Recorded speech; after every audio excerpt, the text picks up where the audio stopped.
Assassin.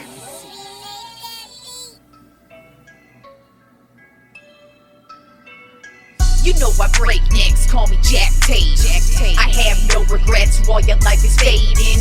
I'm a crazy fuck equivalent to Satan. When I'm behind the mic, I feel like the greatest. You know I break necks, call me Jack Tate. I have no regrets while your life is fading. I'm a crazy fuck equivalent to Satan. When I'm behind the mic, I feel like the greatest. What up, y'all? You're listening to Sports Talk with Tropp, and I'm your host, Katie Tropp. Opening day was yesterday, so baseball season has officially begun. So, very excited about that, even though the Giants got completely obliterated by the New York Yankees yesterday. But, if you listen to my baseball predictions over the last couple of weeks, you would know that I have low expectations for my San Francisco Giants, but have extremely high expectations for the Yankees. So I wasn't shocked that the Giants got their asses beat. But would have been nice if they came to compete. But they certainly did not. But it was a nice day of baseball yesterday. So, today's show is going to be all about basketball because we got a lot of basketball talk to begin with. Let's start off with the Final Four. That is tomorrow. Final Four teams fighting for this national championship. I doubt many of us in our brackets had this Final Four: San Diego State versus Florida Atlantic, and Miami versus UConn. I doubt a lot of people had any of those teams in their brackets, but let's get started. If you'll remember, my bracket was completely busted last week. Had the Texas Longhorns as my national champions, and they blew it last week. So my bracket was busted last week, and as I'm sure yours was as well. But let's get started with the first matchup, San Diego State versus Florida Atlantic. San Diego State is the only team of mine that I picked to advance to the Final Four. So congratulations to me for being that person who actually believed in them. But other than that, the rest of my bracket, kaput. But San Diego State versus Florida Atlantic. Florida Atlantic is the Cinderella squad this year, obviously. Nobody really predicted they would be here. And here they are. San Diego State, though, to me, they have been a team that has been climbing and grinding in March Madness over the last couple of seasons.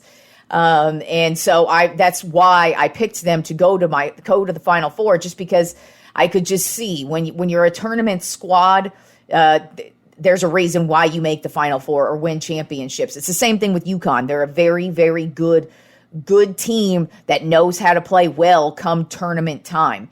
So San Diego State, that's one of the reasons why I pegged them as one of my Final Four teams, because I looked at them and I've just been watching them over the last couple of seasons, and I just feel like they're a really good team. They're definitely good defensively. Florida Atlantic, they're just a Cinderella squad. While it would not shock me at this point that for them to make the championship game, I just kind of feel like San Diego State is going to give them a wake-up call this weekend. And I feel like San Diego State's defense is going to come to play, and they're just going to knock down the shots when they need to. And I have San Diego State moving on to the national championship on Monday night. Then the second matchup in the Final Four is Miami versus UConn. UConn, as I just said, they historically, and this is why they have so many national championships, they've always been a great bracket tournament team, always have been, including their own division when they or our own conference. Their conference championships roll around, they tend to win the conference championship. So UConn has always been that team, but this year, not only are they playing well in the tournaments, but they are blowing every team out. They've played. They've won by like a 20-point margin in every game so far in March Madness. So while Miami has also had a very solid season, very surprising season, and not a lot of people had them going this far in the tournament, I still think they're going to put up a good game against UConn. I don't think it's going to be as much as a blowout as UConn has had throughout the tournament, but I do think UConn's going to dominate this game. And I've got UConn also moving on into the national championship. So Monday night, my national championship is going to be San Diego State versus UConn. So we'll see what happens. It would be pretty hilarious if Florida Atlantic ends up there, because I can guarantee you nobody had Florida Atlantic in their bracket. And if they did, it was probably one of the team's dads or one of the players' dads or some shit. You know what I'm saying? Somebody who like has some connection to Florida Atlantic. But other than that, ain't nobody else had Florida Atlantic going. So, but it would be funny if Florida Atlantic went there. But regardless, those are our matchups for the Final Four this weekend. We'll see where we're at on Monday's show with that. So let's get to more basketball, since it is Friday and we only have one more week left of the regular season of the NBA. And so it's time to take a look at the playoff picture because, as I said, it is the last week of basketball. Basketball ends, regular season ends next Sunday, y'all. So we are in the final stretch of things here. The play-in starts on April 11th, and the playoffs begin April 15th. So we are 2 weeks away from the playoffs beginning.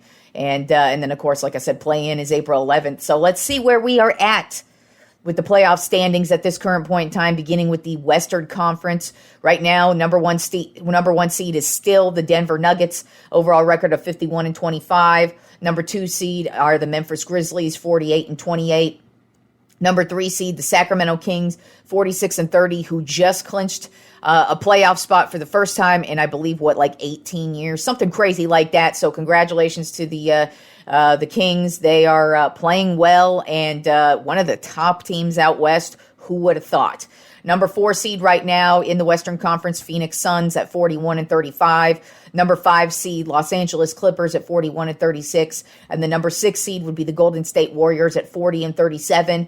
So the play-in tournament would be the number 7 seed, New Orleans Pelicans, 39-38. And the number 8 seed would be the Minnesota Timberwolves at 39-38. Number 9 seed would be my shitty-ass Los Angeles Lakers at 38-38. And the number 10 seed, Oklahoma City Thunder at 38-39. Turning over to the Eastern Conference, the number 1 seed remains the Milwaukee Bucks at 55-22.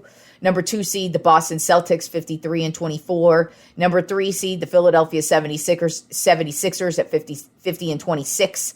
Number 4 seed, the Cleveland Cavaliers at 48-29. Number 5 seed, the New York Knicks at 44-33. And the number 6 seed, the Brooklyn Nets at 41-35. So the play-in tournament side on the Eastern Conference, number 7 seed, Miami Heat at 40-37. Number 8 seed, Atlanta Hawks at 38-38.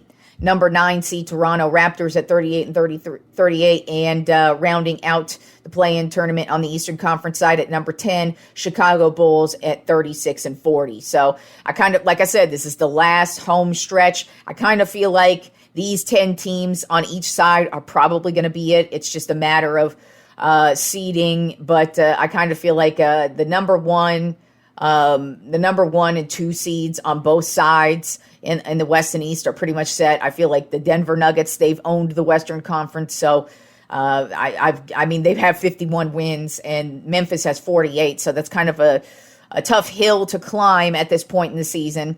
So wouldn't be. I have no. I would not be surprised to see the Denver Nuggets to hold on to that number 1 seed. And then same with the Bucks, even though they got blown out by Boston last night, I still think the Bucks are going to maintain that number 1 seed. And then Boston's going to maintain that number 2 seed. And then we'll just see here. But like I said, I feel like it's pretty much these 10 teams are pretty much what they are. That is what it's going to be. But we are in the home stretch of things here. And we'll see where we're at next week. But we are almost at the playoffs. And with that being said, today's Tropp 10 list, yes, it's a 10 list because it's a big one today. I felt like this is what we call one of the great debates in sports, especially if you're a basketball fan. I figured since it's, the hot time in basketball season, we've got March Madness going, we've got the Final Four this weekend. So that's big doings. And then we've got the NBA playoffs right around the corner. LeBron James just passed Kareem Abdul-Jabbar as the all-time leading scorer in the NBA. So it's always a conversation in the NBA as who are the greatest players of all time. And I felt like it's time for me to put in order who I feel are the top 10 greatest NBA players of all time. Yeah, that's right. The top 10 NBA GOATs of all time. And like I said, since it's such a big list, I couldn't do just 5. It had to be 10 because that you got to give respect to all of them. This 10 was very difficult to whittle down. To me, the top 2, I feel like, are hands down. They are the top 2, and for many reasons. Once we get there, you'll understand why. But I feel like the top 2 players that I put at number 1 and 2, they could alternate between 1 and 2. It was difficult for me to really, really decide who I was going to put where. There were a couple on here. There's one player in particular. I know you all are going to think, oh, it's because you love him. Yeah, we'll just say it, my favorite player of all time. If you've been listening to the show or you know me, you know who that is. But once we get there, we'll get there. But you'll think there's bias, but there is not. I analyzed the stats. I looked at other people's lists throughout the history. And so, yeah, it was difficult to do this. I really struggled with who I thought should go where. But I feel like this, to me, are the top 10 NBA GOATs of all time. My parameters kind of in this. Number one thing that matters to me when I am discussing any GOAT ever, championships. That is all I care about. That is the number one fucking stat. So that did play a factor into some of these players as to maybe why you think they should be higher or lower. But to me, the number one factor in anything that matters to me the most are championships. Then, of course, how you play in the postseason, just overall, that matters. If you do not shine when the lights are brightest, you do not matter to me. And that goes for my own teams. If you play for one of my teams and you fade away come playoff time or come right now, since we're talking about the NBA finals time, if you can't show up during the biggest moments, you are a piece of fucking shit in my book, and I don't want you on my team. So that matters most to me. Number fucking one are championships. 100%. Now, of course, that is not the only thing that matters. Championships. A couple of things I noticed with all 10 of these players is they are great at all levels of basketball that they played in. So a few of these players on my list here, they actually did not attend college. They went straight from high school to the NBA. And that matters, though, that the fact that they skipped college, came right into the NBA, and they both shined. One, he had to sit on the bench for a little bit, but that was just because of the circumstance he was in. The other one shined right off the fucking bat. But then others who did have college careers, they were great, even at the college level and also at the high school level. So the guys who I have on my list who skipped college, they were great in high school. They were obviously great in high school. But then also, too, same with these other guys. They were great in college. They won national championships or got their teams to national championships. They were all-American players. And then also they were great in high school as well. So these are people or players that I'm selecting who have had spectacular careers at every single level of basketball they have ever played at. Some of these guys have even been coaches. Now, I did not count their coaching careers. I'm not even going to discuss really their records as coaches or anything. These are just straight up players, because I feel like being a player and being a coach are two separate things. But some of these guys, yes, they would go on to coach, including one who was a coach and a player at the exact same time. Who also made this. So that's another parameter I had onto this. Then also as well, transcendence of the game. Some of these guys, one of them in particular, basically created branding for all, not just athletes and basketball players, but for all celebrities who have a brand nowadays can thank one of the top 10 NBA GOATs of all time for branding ever. And we all know who I'm talking about. You know who I'm talking about. Not going to say it right now. We'll get there when we get there. But their transcendence of the game, kind of their impact on the game as well. Like if they kind of changed the game. A lot of these guys, once they hit the league, literally changed the game for whatever reason. Then also just what kind of dominating player they were. If they dominated just in their prime, if they dominated in the playoffs, if they were just like an MVP type player for a 3 to 5 year span, or longer in some of these cases here. But that too. Then also on this list, there is only one player who is currently playing in the league who I even considered on this, because for me personally, I can't count you if you are still playing in the league. Now, one player I did, and that's just because his entire resume speaks volumes. He's won championships. He's multi-time record holder in many categories of things, and he's also at the tail end of his career. So I kind of feel like I could put him in here, but there's a couple players who are currently in the league who I did debate upon, Steph Curry being one of them, just because speaking of impact on the game and changing the game, Steph Curry 100% is a player who changed the game, but he's not a player I can't consider for my top 10 at this point in time, because he still has the rest of his career to go. And we don't know how long it's going to be. We don't know what it's going to look like. He could win more championships. He could do a lot more.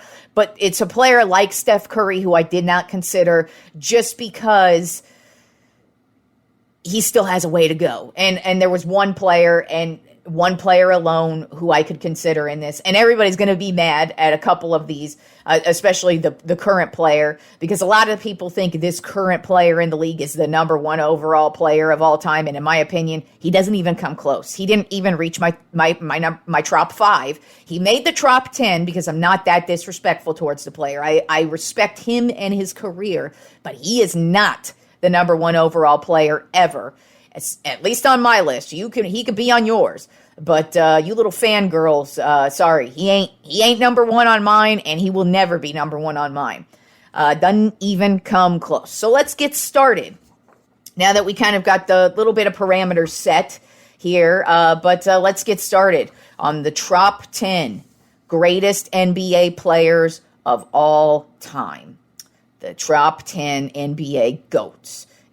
I'll shorten it to GOATs just because it's easier to say that the multiple times I will be saying it. But we all know these are the greatest top 10 of all time. As I said, this was a difficult list to put together, but I feel these are the top 10 players ever in the NBA, beginning with Wilt Chamberlain, who played from 1959 to 1973.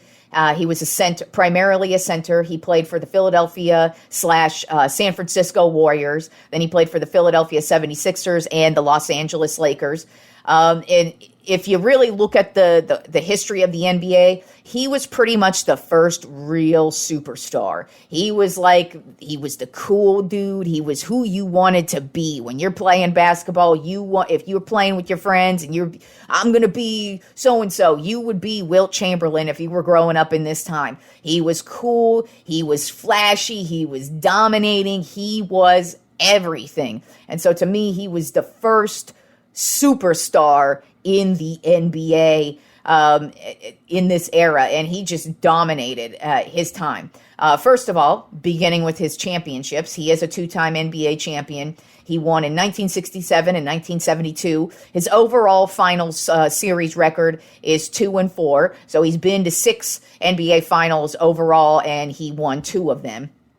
In total, Wilt Chamberlain owns 72 NBA records. So obviously, I'm not going to mention all of the records he owns, but he is, of course, the one player ever to score 100 points in a game.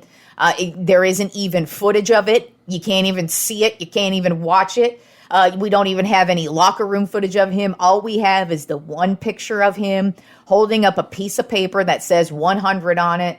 And Wilt Chamberlain was literally the most dominating guy at this time. Now, Bill Russell played at the same time, and Bill Russell does make this list, just so y'all know.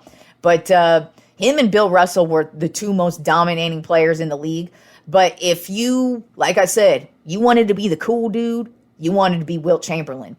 But he had a 100-point game, and he just dominated every single motherfucker. So let's just run off a few of the accomplishments in the great career that was Wilt Chamberlain. He was NBA Finals MVP in the 1972 NBA Finals. He is a 4-time MVP. He won MVPs in 1960, 1966, 1967, and 1968. So he won 3 straight. That's how dominating this dude was. He was a 13-time NBA All-Star.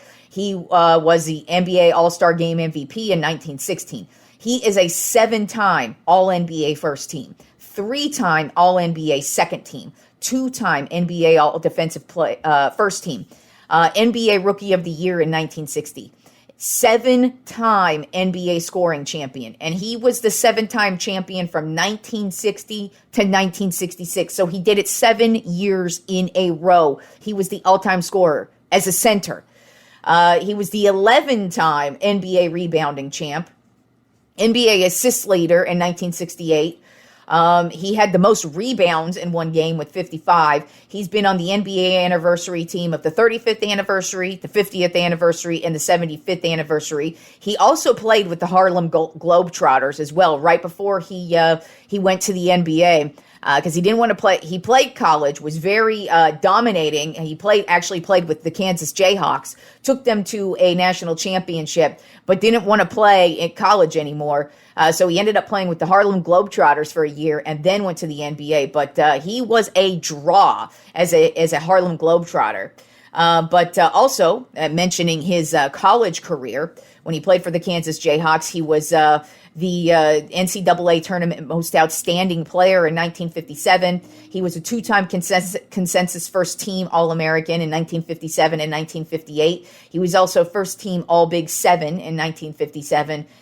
He was also Mr. Basketball USA in 1955. And his career stats are points. He has a career stats of 31,419 points, averaging 30.1 points per game. He had 23,924 career rebounds, averaging 22.9 rebounds per game, and then had 4,643 career assists, averaging 4.4 assists per game. So as I said, Wilt Chamberlain, one of the GOATs, the first real superstar that the NBA ever had. And I mean, he just dominated his time, his era. And he played alongside. I mean, this era of basketball, this day and age, it's not really about the center anymore. But you're going to find, I have quite a few centers in my Tropp 10, and that's just because the center position used to be the most dominating position out on the court. Not anymore, but it used to be. And Wilt Chamberlain played in a time where you had literally some of the greatest centers ever, and he was one of them, and he did his damn thing. So he was number 10 on my Tropp 10 NBA GOATs. At number 9 on my Tropp 10 NBA GOATs, I have Larry Bird. Played from 1979, from 1992. He was primarily a forward, played his entire career with the Boston Celtics.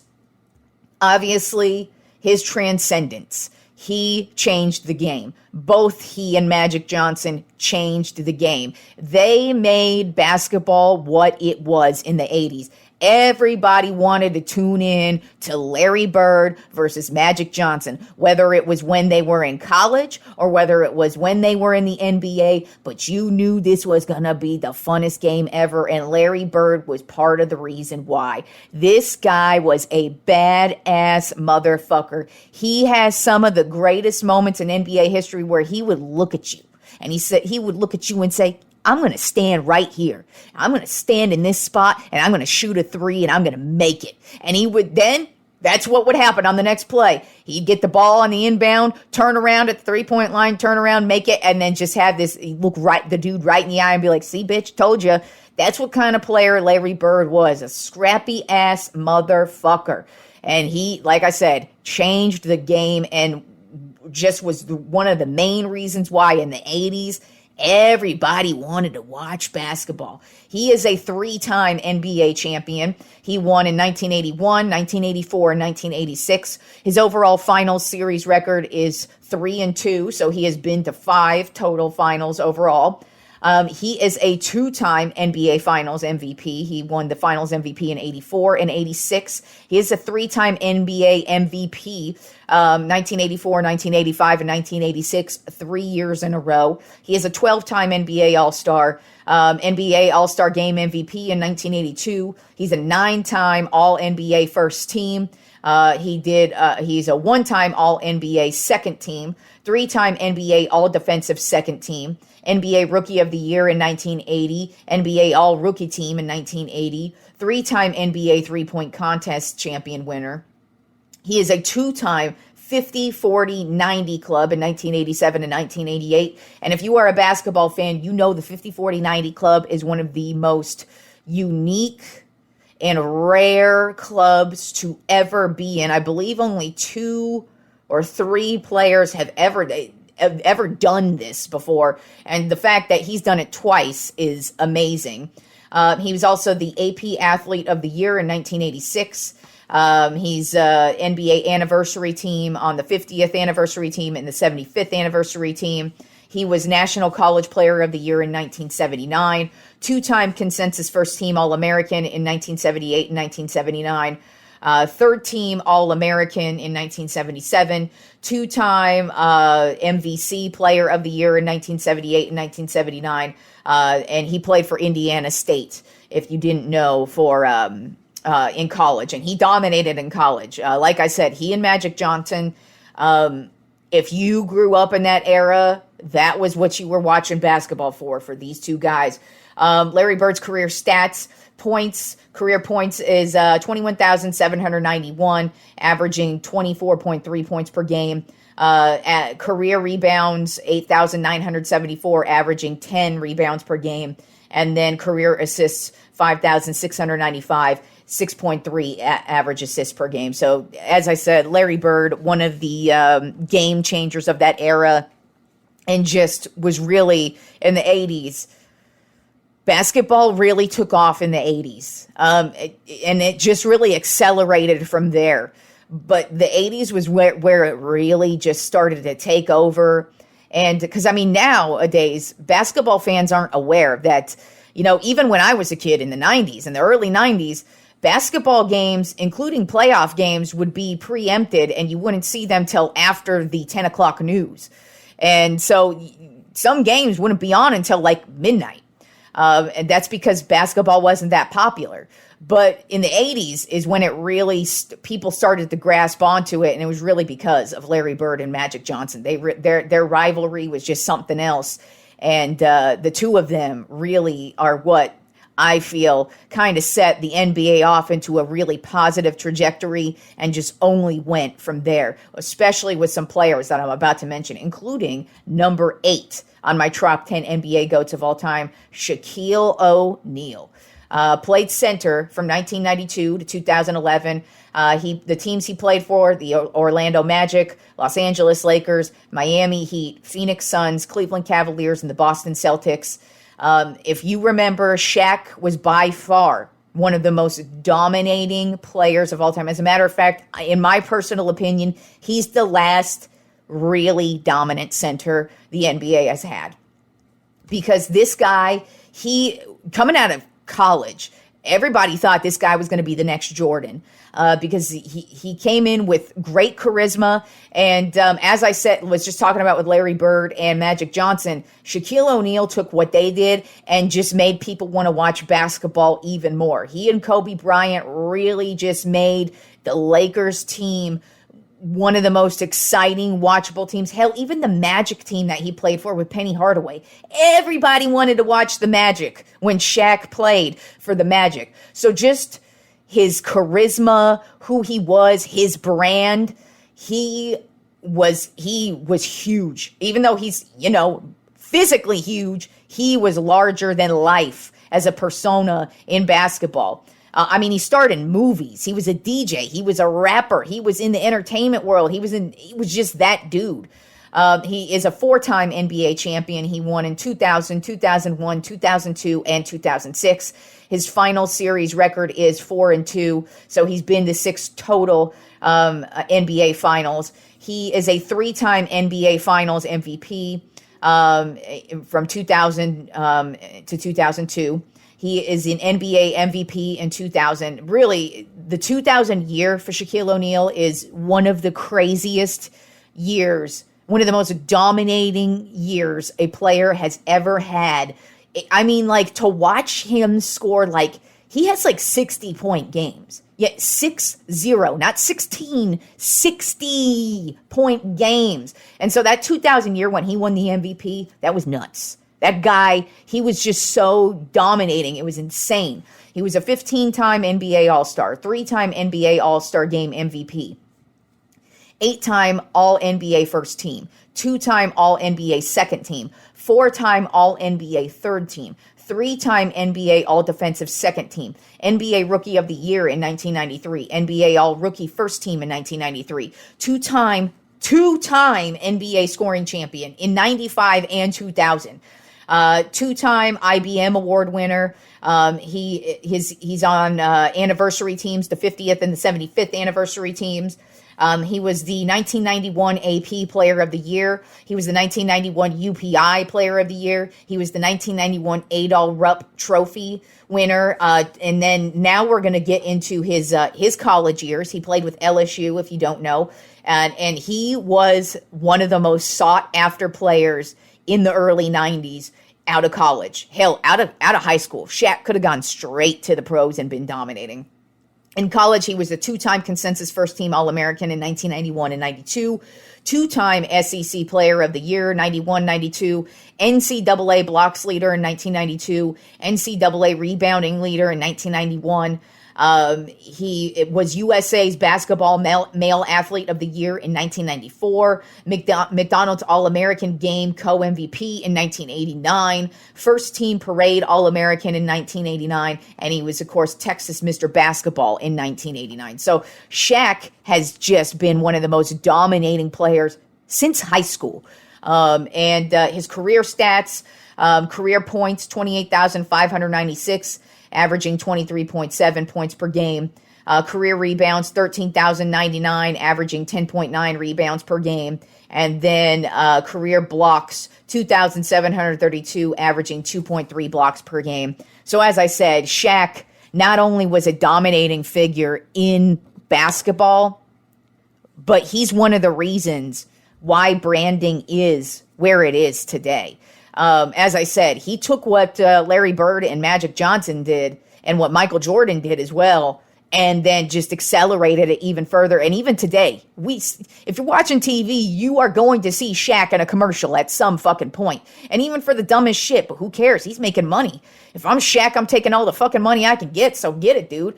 But I mean, that's what Shaq has done. He has really just transcended the game. And as I said, he was in movies. He was a DJ. He was a rapper. I mean, he was the whole package and also a dominating basketball player. So Shaq had to make my top 10.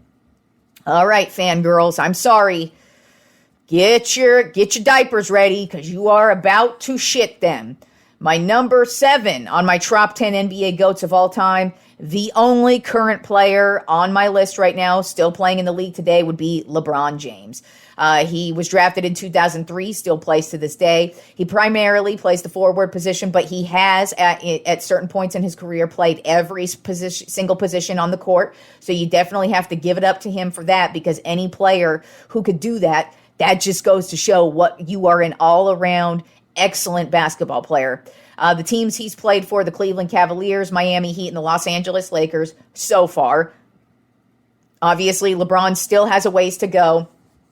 So one thing I'm not going to cover with LeBron are his career stats, because obviously he still is going to be padding his career stats, because I feel like LeBron has a good, at least probably 3 years left in him.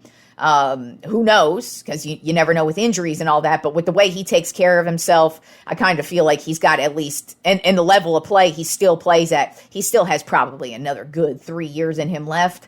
But yeah, he's a 4-time champion. He won in 2012, 2013, 2016, and 2020. His finals series record is 4-6. So he has been to 10 NBA finals overall. He went to 8 straight at one point, so that's a big deal. And you know, a lot of people, as I was saying before I started the list, would put him at number 1. I do not, just because I feel like all the 6 players ahead of him, I feel like are just especially championship-wise, because as I stated before, the number one thing I care about are championships. Everybody ahead of him has won more championships than him and has a better championship record than him. So that matters to me. But I can't be disrespectful to the career of LeBron James, because LeBron has been, I mean, you really got to give it up to him. He's been sought after and talked about since he was 16 years old. His junior year of high school is when they started talking about him being the next, basically, Michael Jordan to hit the league. And he really has lived up to those expectations. He's put them on his shoulder and he's carried it, and he has had no issues doing it. So you really got to respect the dude for the moves he's made. You know, he's never really had any type of controversies. He's never been caught doing drugs. He's never been caught with any type of scandals. He's never been caught cheating the game. He's never been caught using steroids. He's never, overall, other than the decision, and whoop-de-fucking-do about that. To me, I mean, yeah, it was dumb, but I mean, who the fuck cares? I mean, that if that's what you're holding against LeBron at this point in time, you need to fucking move on at this point. But overall, his career, he's definitely been the most dominant player of this era for sure. Nobody could touch what he did.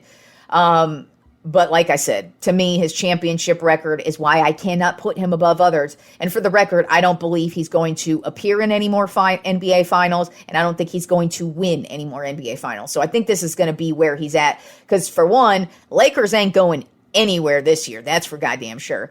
Then next year, I guess they could, but I mean, to me, I kind of feel like we're not going to see LeBron in the finals anymore. There's of course a possibility. We have no idea what he's going to do in the future. Obviously, he's kind of hanging on for his oldest son, Bronny. He's getting close to, I believe he's a senior in high school this year. And so he's going to be going to college here pretty soon. So there's still a couple years till he's going to hit the NBA. And once he hits the NBA, who knows if he's going to get selected and where he's going to get selected. Chances are, though, because he does look like he's going to be a good player. So let's say he's a first pick in the draft. Let's say he's a top 10 pick in the draft. That means he's going to a pretty shitty team. And while LeBron, yes, is a game-changing player, they would be on a shitty team. So chances are LeBron is not going back to another NBA final. So that's probably what his record's going to be. But as I said, he still has time. But I mean, he's accomplished so much. I couldn't overlook him for this list. Because as I said before I began the list, he's padded the resume. He's continuing to pad the resume. And the fact that he is now the all-time leading scorer in the NBA, a record that has stood most of my lifetime, says a lot. And then he's got just so many other records. He's got the championships. He's been the most dominating player of this era in his brand. He's a billionaire. So, I mean, it just kind of says it all. And in my opinion, you can't disrespect him in the Tropp 10. But he definitely wasn't even close to my Tropp 5. But here are some of LeBron's career highlights thus far. As I said, he is the all-time leading scoring champion, so that's obviously going to continue to grow. He's probably going to make it so out of reach that it's going to take a really, really long time, if ever, for anybody to pass that.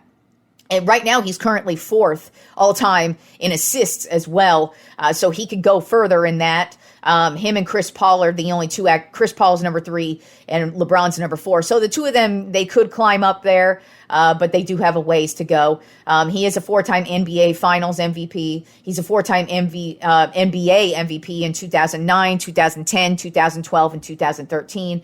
19-time NBA All-Star selection, 3-time NBA All-Star Game MVP, 13-time All-NBA First Team, 3-time All-NBA Second Team, 2-time All-NBA Third Team, 5-time NBA All-Defensive First Team, 1-time NBA All-Defensive Second Team, NBA Rookie of the Year in 2004, NBA All-Rookie First Team 2004. He was the scoring champ in 2008. He was the assist leader in 2020. He was selected to the 75th anniversary team. He is also the 4-time AP Athlete of the Year. He is a 3-time Sports Illustrated Sports Person of the Year.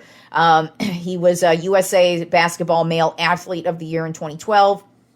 And then, as I said, he did not go to college, but he was extremely sought after in high school. So here are some of his high school accomplishments. He was the 2-time National High School Player of the Year in 2002 and 2003.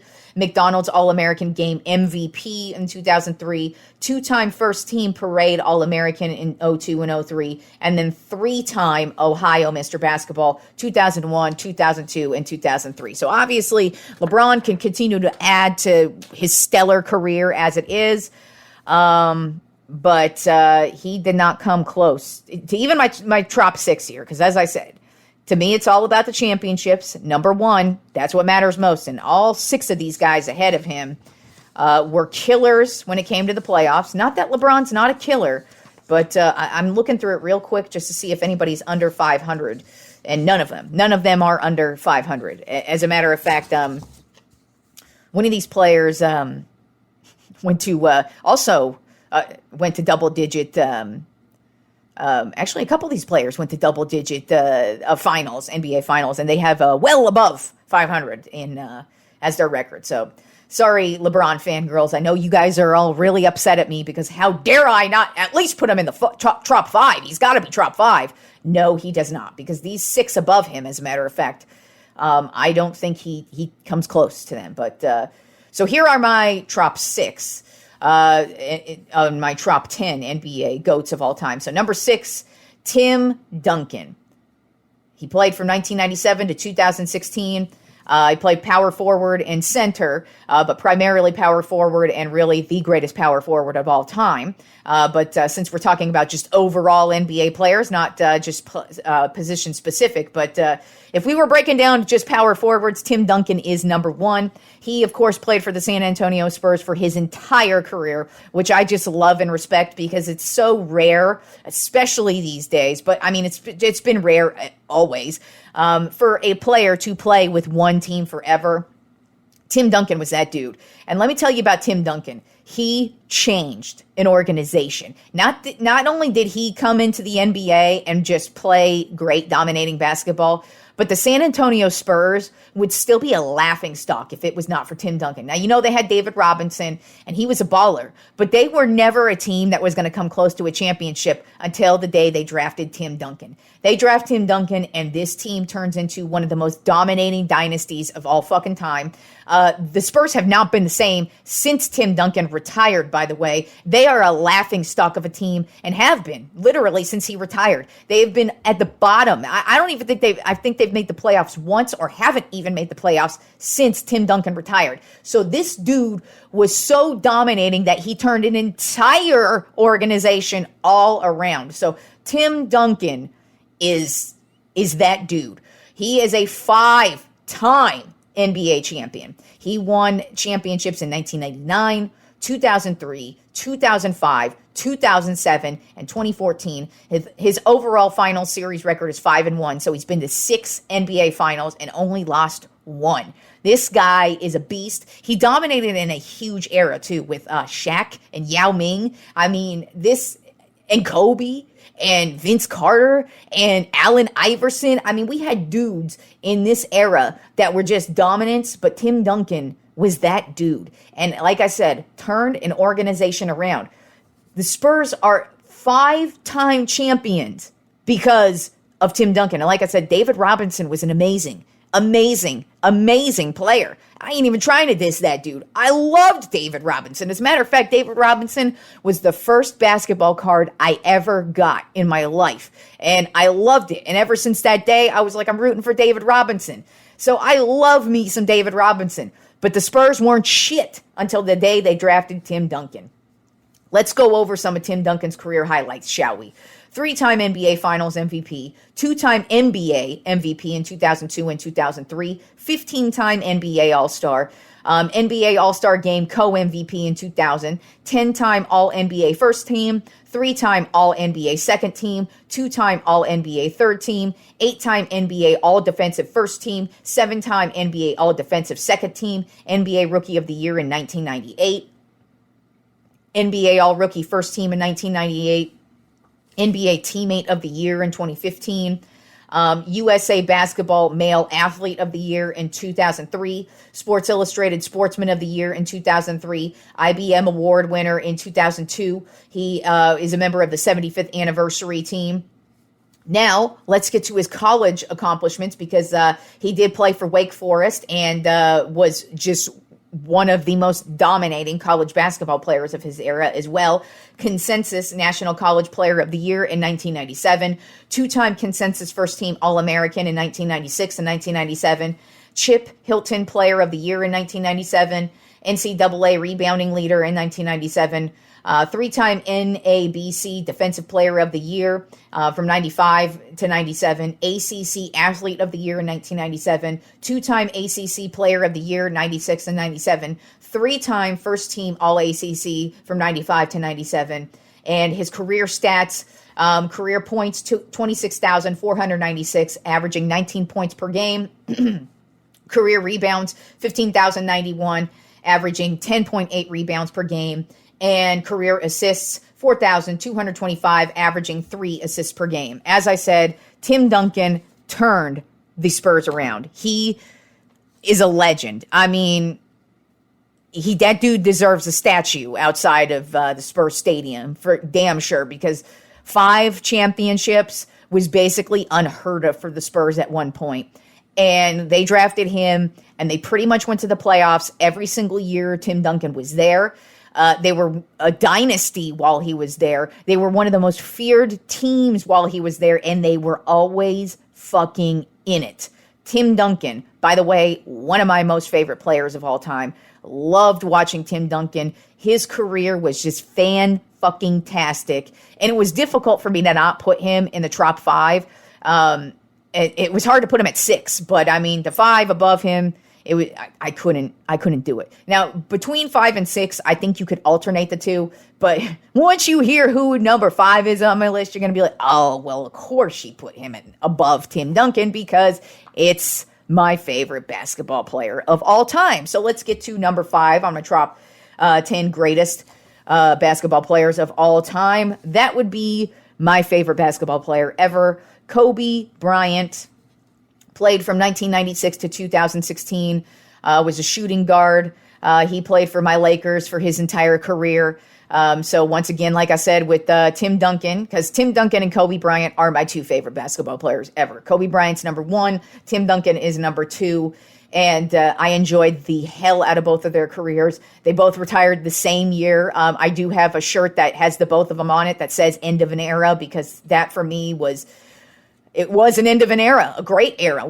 I just loved watching them both play basketball. But now we're talking about my dude, Kobe Bryant.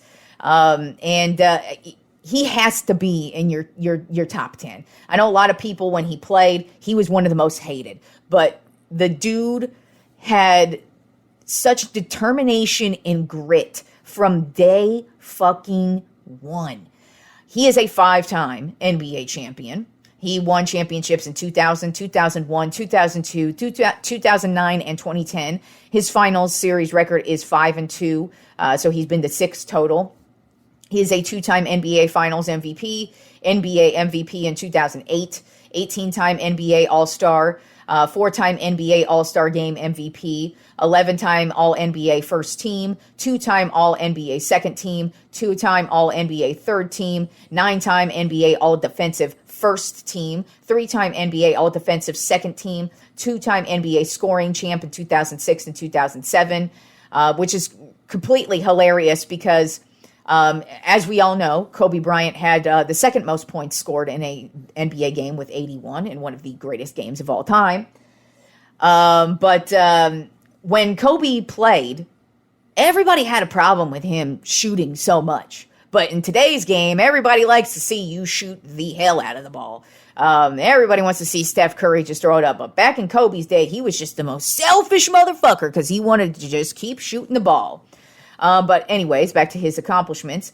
He's the NBA Slam Dunk Contest champion in 97, NBA All-Rookie Second Team in 97. He was a part of the NBA 75th Anniversary Team. And then now, this is also a player on my list who did not attend college. He went straight from high school to the pros. And if you don't remember, when Kobe was in high school, he actually has a famous practice where he played against the Philadelphia 76ers pro basketball team and actually played really well and schooled a bunch of pro players while he was a high schooler. That's when we all knew Kobe Bryant was going to be the great Kobe Bryant. So here are some of his high school accomplishments. He was a Gatorade National Player of the Year in 1996. The Naismith Prep Player of the Year in 1996, McDonald's All-American in 1996, First Team Parade All-American in 1996, and Fourth Team Parade All-American in 1995. His career stats, career points 33,643, averaging 25 points per game. Career rebounds 7,047, averaging 5.2 rebounds per game. And career assists 6,306, averaging 4.7 assists per game. So as you know, Kobe is my favorite player of all time. That's why I could put him above Tim Duncan, even though if you're just breaking it down, I feel like you could just alternate the two of them.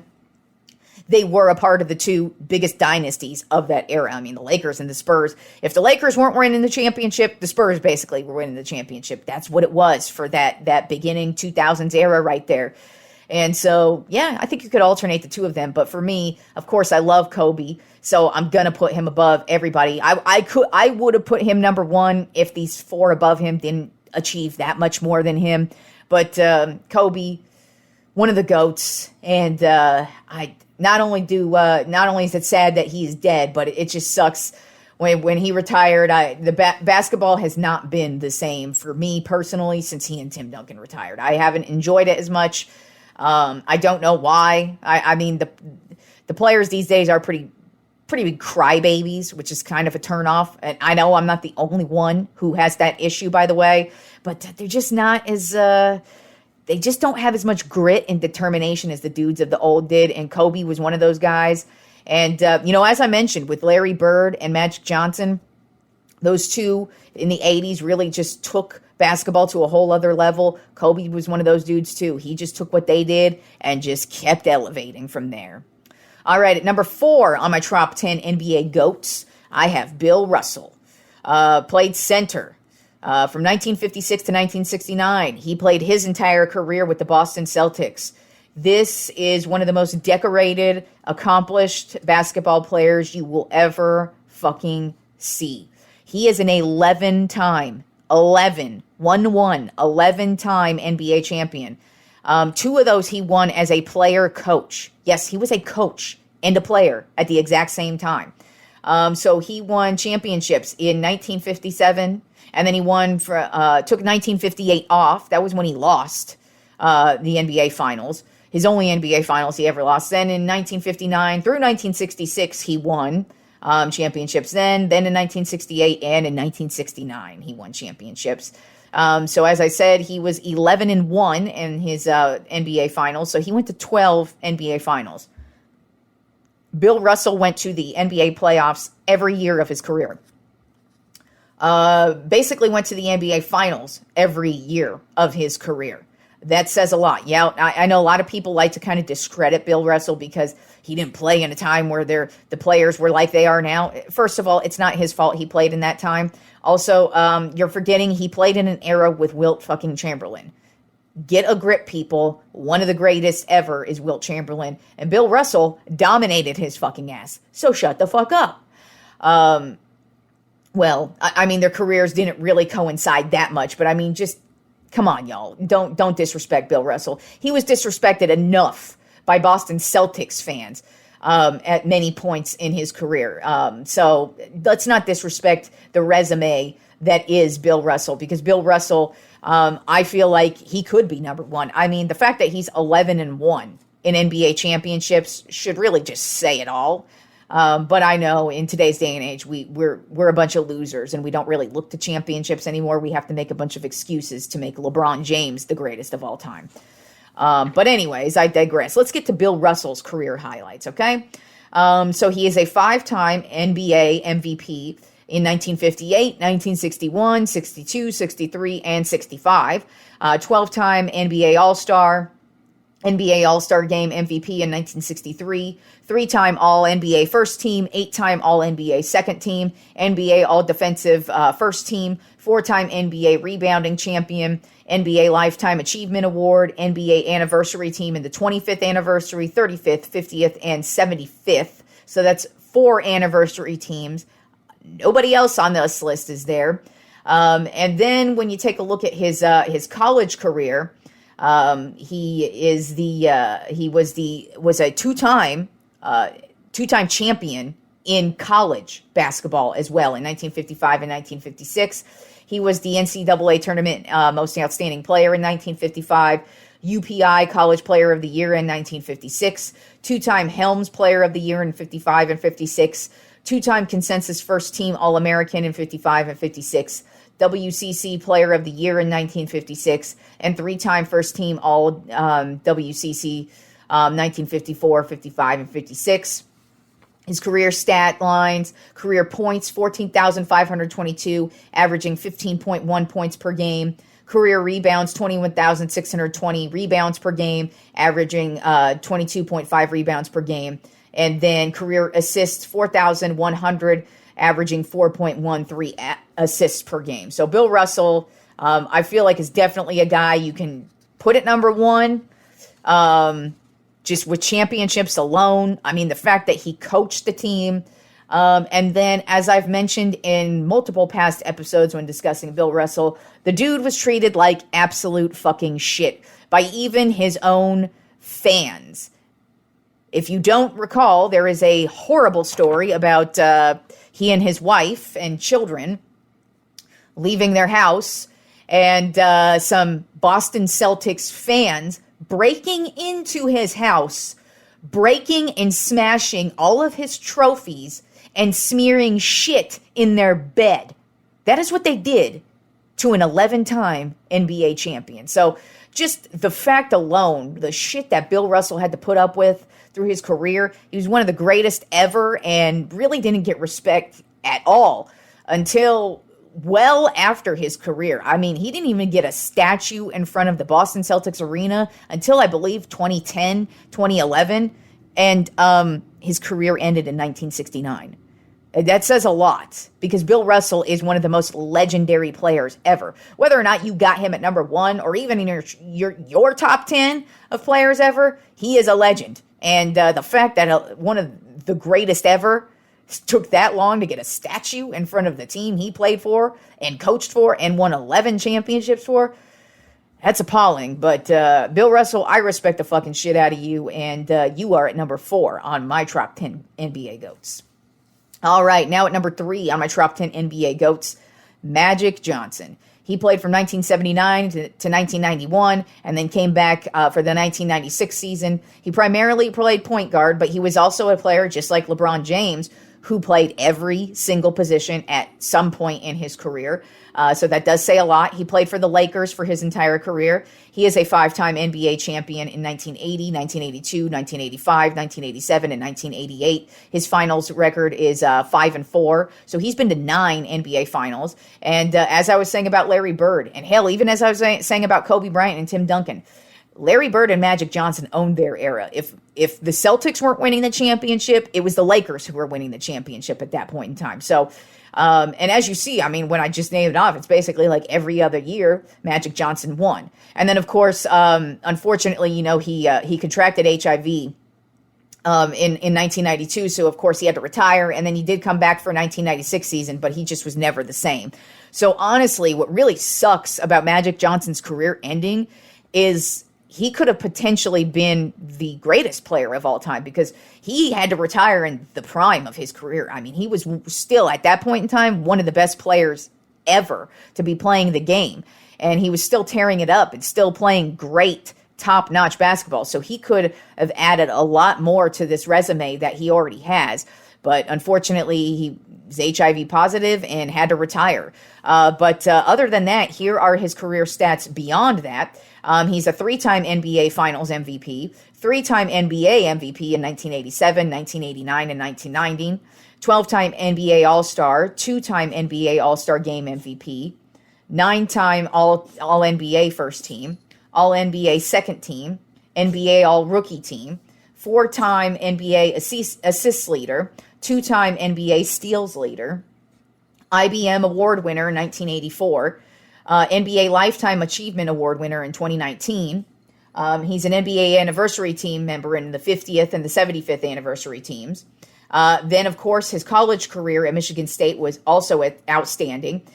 He won the national championship in 1979, beating out Larry Bird. He was the Final Four most outstanding player in 1979, consensus first team All-American in 1979, second team All-American in 1978, third team All-American in 1978, two-time first team All-Big Ten in 1978 and 79, first team Parade All-American in 1977, McDonald's All-American in 1977, and Mr. Basketball of Michigan in 1977. His career stat line, career points, 17,707, averaging 19.5 points per game. Career rebounds, 6,559, averaging 7.2 rebounds per game. And then career assists, 10,141, averaging 11.2 assists per game. And, I mean, if you watch Magic Johnson, he changed the game when he hit the scene. There was not a point guard at his size level when he played the way in the era that he did. And he just really, really dominated this era and changed the game. And like I said, he and Larry Bird were those dudes in the 80s. They really just took the NBA. Ratings were through the roof. That's when you first started getting shoe deals. And boom, here we are in today's NBA. And you could really thank the greatness that is Magic Johnson and also Larry Bird. All right, so now moving on to number 2 on my top 10 greatest NBA players of all time. This might be upsetting to some people, but when I explain it and break it down, you'll know. But I feel like you can alternate these two at 1 and 2 as well, because obviously, to me, they are number 1 and 2. Because there's only one person who has more rings than them, and that would be Bill Russell, who has 11. But both of these guys are 6-time NBA champions, so it's like you look at that.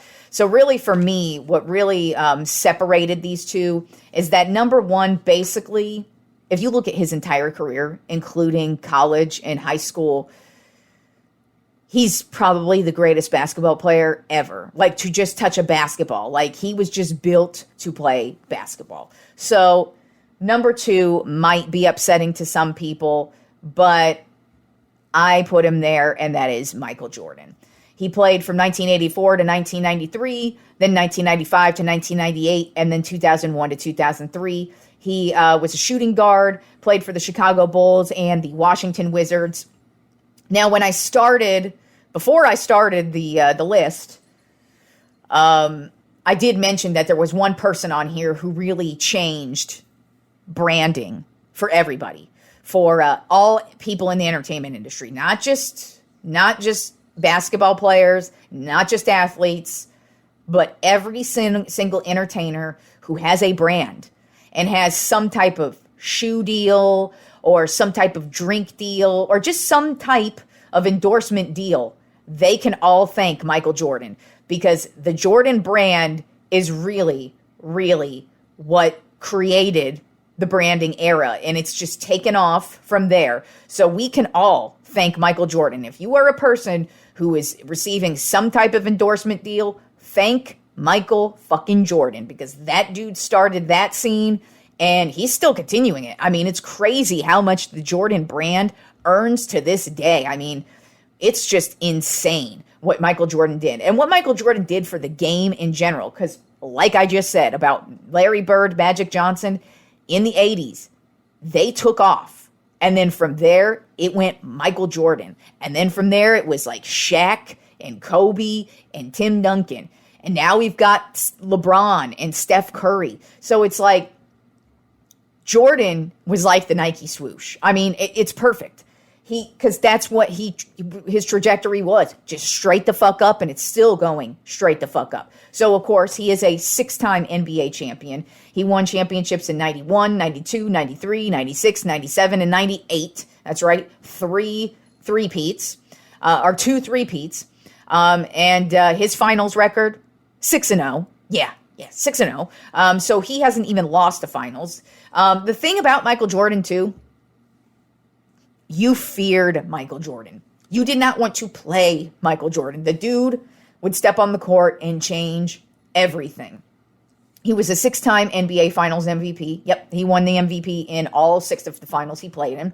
5-time NBA MVP in 1988, 1991, 1992, 1996, 1998.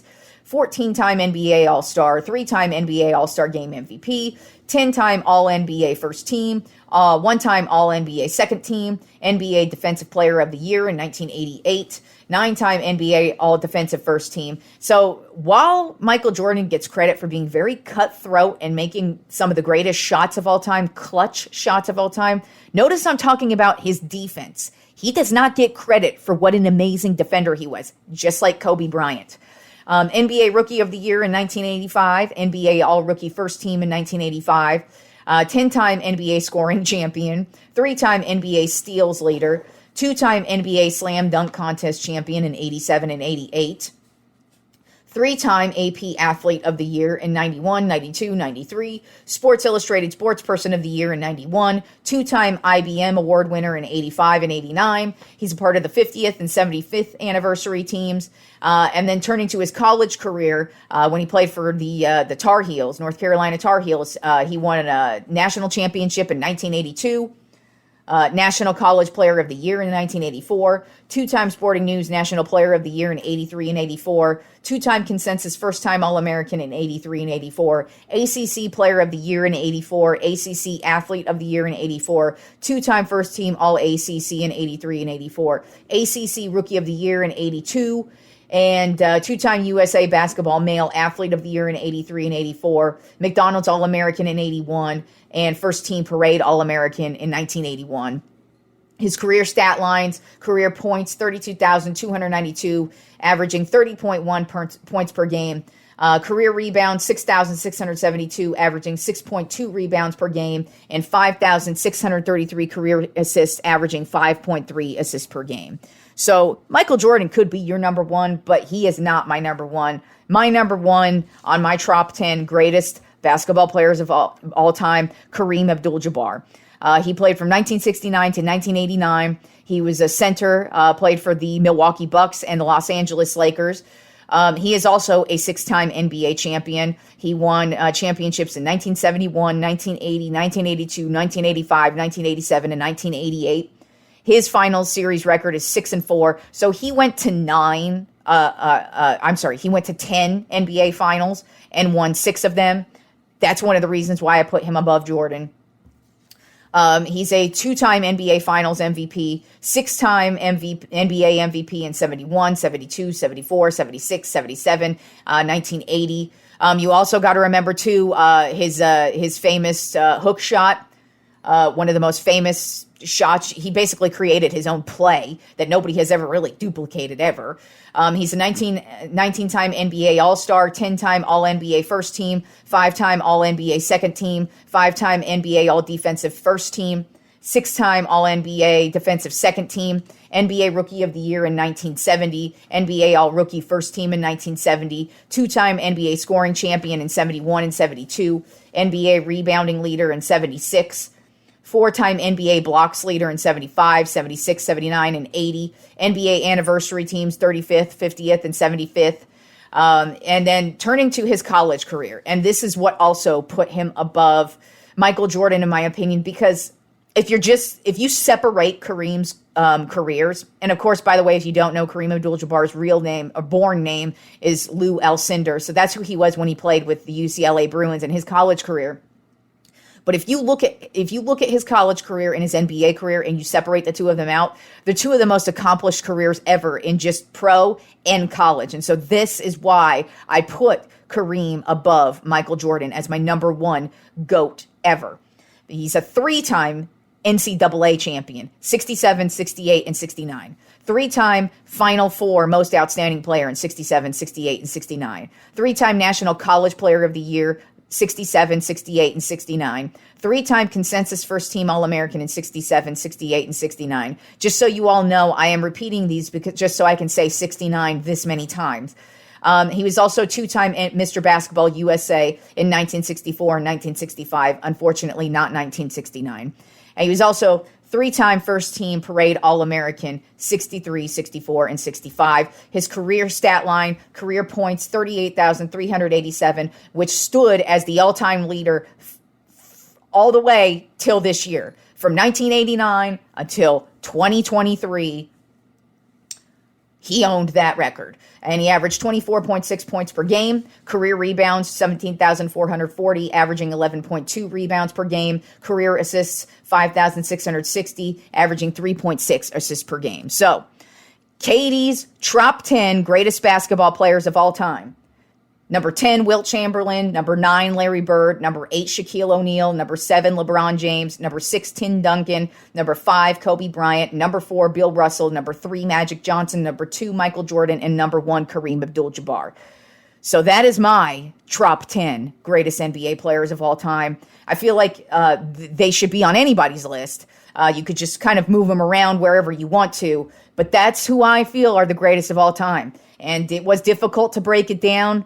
I did research all week, looked at their stats consistently all week, and just kind of set my parameters and did what I did, and that is who I came up with. So that is my top 10, and I know it's upsetting to a few, especially where I put LeBron, because he's supposed to be number 1 to some, but not to me. Number 1 to me is Kareem. Number 1 is Kareem. You could put Michael there, definitely put my arguments for Michael up there, but I've got number 1 as Kareem Abdul-Jabbar. So everybody, enjoy this jam-packed, sports-filled weekend. We've got baseball, we've got Final Four, and we've got NBA. So I hope you all enjoy the great weekend of sports, and I will talk to you motherfuckers on Monday.